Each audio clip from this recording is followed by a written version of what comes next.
Alright, I'm going to be speaking about the reality of negative entities influencing and possessing people. And when I say possess, this is not something out of a movie. You're not going to see anyone fly into the sky and say, fuck Jesus and fuck the Holy Spirit, right? And all that stuff, right? None of that stuff is going to happen. It's something that's much more subtle. And it's something that, if you're not psychic, it's going to be very hard for you to even know that you're being influenced by a negative entity. Now, the purpose of a negative entity is to keep itself alive. And it does this by moving through the subconscious of the collective and the subconscious of people to influence the person into self-destructive patterns and self-destructive behaviors that generate a negative energetic resonance, which will further feed that entity, because these entities often survive off of the same energy that created them, which could be a lot of anger, a lot of grief, a lot of anxiety, and just a lot of trauma fragmentation in general. What opens you up to these kinds of entities beginning to influence you subconsciously is going to be trauma fragmentation. And this takes the form of certain beliefs. This takes the form of certain identities. And of course, this is going to be accompanied by certain mental and emotional states. And usually a person who's fragmented, they don't have any idea that they're fragmented and that they have emotions to process and trauma to heal through and release, because a part of fragmentation is creating an identity that helps you avoid the truth of the trauma that created the fragmentation, because these identities are survival identities. And these survival identities will attract survival, we can say, entities, negative entities that are also just trying to survive, just like that identity that a lot of people think is them. And these entities will once again start influencing people to generate the very same energy that created that entity, because that's how it sustains its existence. And right now, we're living in a time that's very important in relation to the growth of the human species. It's like we're collectively at this crossroads where we're getting an opportunity to choose the authentic self over what I like to call the false self. The version of you that you most likely created to survive trauma and just to, survive in the world in general, but it's not necessarily you at its core. It's just the you you've been programmed into and the you that you've accepted.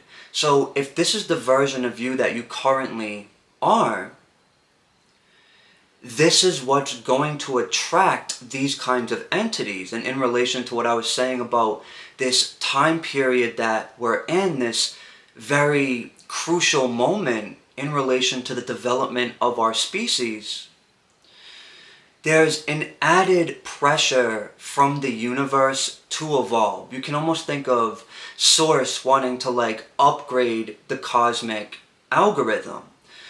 But we all need to get in resonance with this, let's call it an upgraded algorithm. So even though on the surface level, these entities seem bad, and they can certainly drive someone to madness, drive someone to extreme violence. I mean, they actually certainly oftentimes do. When you look at some of the really terrible things that happen in the world, sometimes those things are actually negative entities that are driving people to madness. Let me give you an example. Let's say homeboy wakes up and then he goes to light up a playground or something really bad. The things that we hear about happening all the time. isn't it bizarre that people just wake up and, one day do that? And it's like, in the eyes of their friends and their family, it's like they were fine, and I don't know what happened to Ben. My son wouldn't do that. And, everybody's really devastated.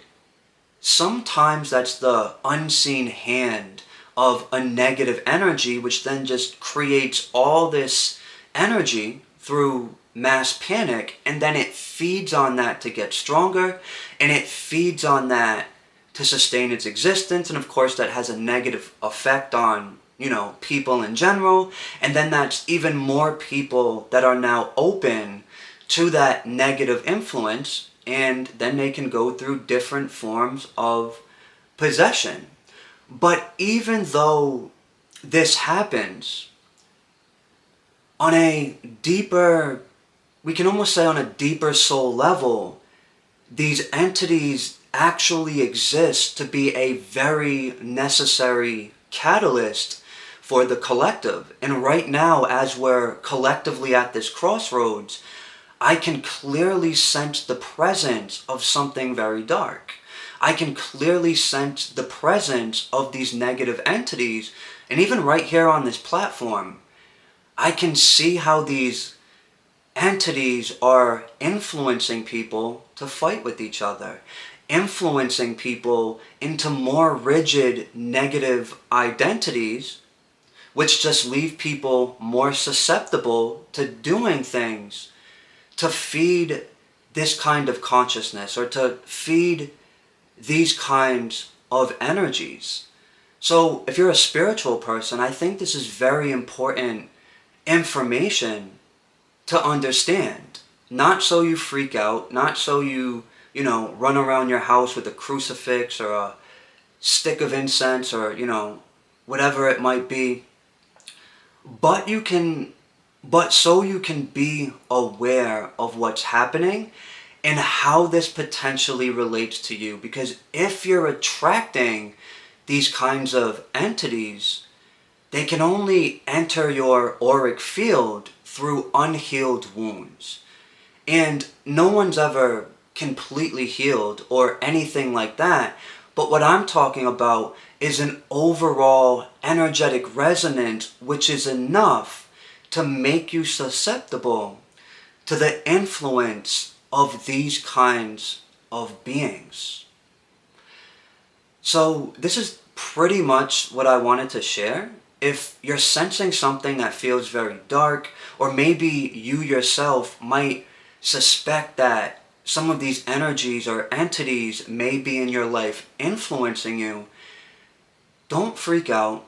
Take a moment to pause. Take a moment to get in tune with your body and start maybe thinking about the different ways that you're leaving yourself open to this kind of attack or this kind of influence. But also understand it's a way of it's the universe's way to push you into the new algorithm. But the more you're just kind of in this in-between state, one day you choose the false self, the next day you choose the authentic self, but you're really not making the real commitment to yourself, there's going to be this added pressure from the universe in the form of these entities that, yes, they can hurt you. And yes, they can and they do drive people to madness and sometimes even extreme violence and drug addiction. So it's certainly not a laughing matter, but you don't want to approach it from a place of fear, because then you're just going to actually attract more of that influence.